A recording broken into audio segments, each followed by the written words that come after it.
नमस्कार, मैं हूं सिमरनजीत सिंह और आज यानी कि 28 अक्टूबर को भारतीय बाजारों की क्लोजिंग लाल निशान के साथ होती हुई नजर आई। लेकिन अच्छी बात यह रही कि अगर पिछले करीब करीब 2 हफ्ते का समय देखें तो 2 से 3 ट्रेडिंग सेशन ही ऐसे हैं जब भारतीय बाजार लाल निशान के साथ बंद होता हुआ नजर आया है। इसके अलावा बाकी सभी ट्रेडिंग सेशन में बाजार की जो क्लोजिंग है वो अच्छी खासी तेजी के साथ होती हुई नजर आई है और निफ्टी सिर्फ अक्टूबर में ही देखें तो 1000 पॉइंट से ज़्यादा की तेजी दिखा चुका है। बैंक निफ्टी में भी हमने नया रिकॉर्ड यहाँ पर बनता हुआ देखा था। तो चलिए अब एक एक करके इंडेक्स वाइज नजर डाल लेते हैं कि आज कौन सा इंडेक्स कितनी गिरावट के साथ बंद होता हुआ नजर आया। तो सबसे पहले बात करेंगे सेंसेक्स, इसमें 0.17% की यहाँ पर गिरावट देखने को मिली। निफ्टी में 0.11% की यहाँ पर गिरावट रही। निफ्टी मिड कैप ये 0.02% की इसमें गिरावट देखने को मिली। स्मॉल कैप इंडेक्स में मामूली सी यहाँ पर तेजी रही और 0.5% की तेजी के साथ ये बंद हुआ। आईटी इंडेक्स के अंदर 0.25% के आसपास की यहाँ पर गिरावट रही। निफ्टी बैंक इसमें 0.17% की आज तेजी देखने को मिली। अब बात करते हैं निफ्टी गेनर्स की। तो आपको बता दें कि आज मार्केट में जो स्टील सेक्टर है उसका, मेटल सेक्टर है उसका अच्छा खासा उसमें तेजी देखने को मिली और इसी का इंपैक्ट है कि जेएसडब्ल्यू स्टील और टाटा स्टील आज निफ्टी गेनर में शुमार हैं और दोनों में 3-3% की शानदार तेजी यहां पर देखने को मिली है। इसके अलावा एसबीआई लाइफ में 1.5% से ज्यादा की तेजी रही और एलएनटी में यहां पर भी 1.5% की तेजी आज नजर आई। निफ्टी लूजर्स की बात करें तो पहला नाम आता है बजाज फिनसर्व का, इसमें 1.5% की गिरावट रही। ट्रेंड के अंदर 1.5% की गिरावट रही। कोल इंडिया में 1.5% की गिरावट और ओएनजीसी में करीब करीब 1.25% की गिरावट यहां पर भी देखने को मिली। मिड कैप गेनर में पहला नाम आता है सुजलोन का। तो सुजलोन में आज 5% की शानदार तेजी रही। यूपीएल के अंदर 4% की तेजी। इंडस इंड बैंक इसमें करीब करीब 3.25% की तेजी यहां पर रही और इंडियन बैंक के अंदर 3.5% से ज्यादा की तेजी आज के बाजार में देखने को मिली। मिड कैप लूजर्स में वोडाफोन आइडिया टॉप पर है। हालांकि कल 27 अक्टूबर को सुप्रीम कोर्ट का जो फैसला आया उसके बाद शेयरों में शानदार तेजी रही। 10% के आसपास की 27 अक्टूबर को तेजी रही थी और शेयर ने नया 52 वीक हाई भी टच किया था। लेकिन 28 अक्टूबर को शेयर में गिरावट देखने को मिली और मिड कैप लूजर में रहा 5.5% की गिरावट के साथ सुप्रीम इंडस्ट्रीज, इसमें 4.5% से ज्यादा की गिरावट रही। बीएसई के अंदर 3.5% के आसपास की गिरावट और टोरेंट पावर इसमें 3% के आसपास की गिरावट यहां पर देखी गई।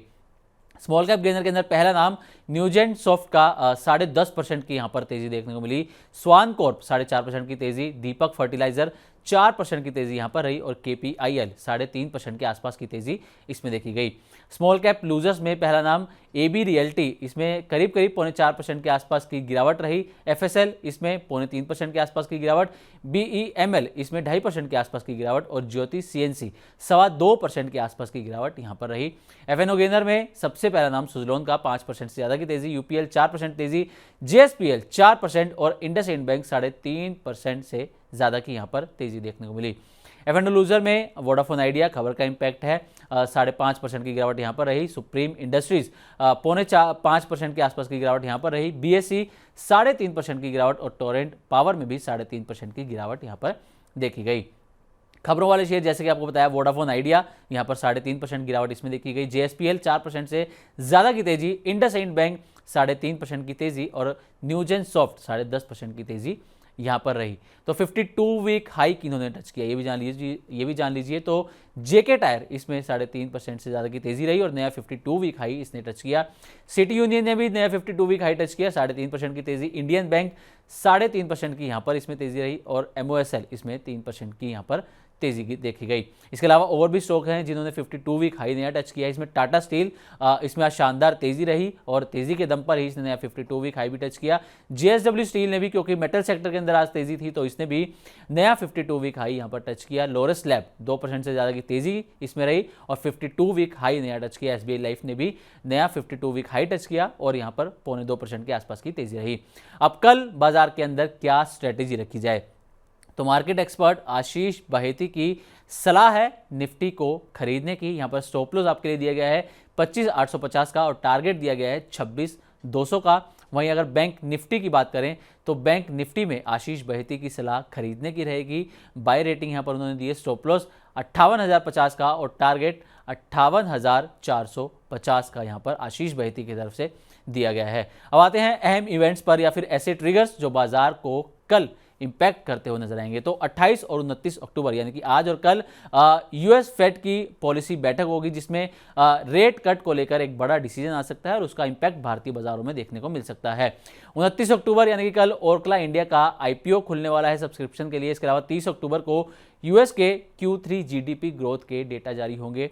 30 अक्टूबर को ही बीओजी और ईसीबी ये बैठक का फैसला आएगा और साथ ही सीईआरसी आईएक्स मार्केट कपलिंग मामले में कोर्ट में एक सुनवाई भी होनी है, तो ये भी बाजार पर इंपैक्ट डालते हुए नजर आएंगे। तो ये थे कुछ अहम इवेंट्स, कुछ ट्रिगर्स जो कल बाजार को प्रभावित कर सकते हैं। इसके अलावा हमने आपको वो शेयर्स भी बताए जिनमें आज तेजी देखने को मिली, जिनमें गिरावट देखने को मिली और जो खबरों में आज बने रहे। तो आज के लिए बस इतना ही। नमस्कार।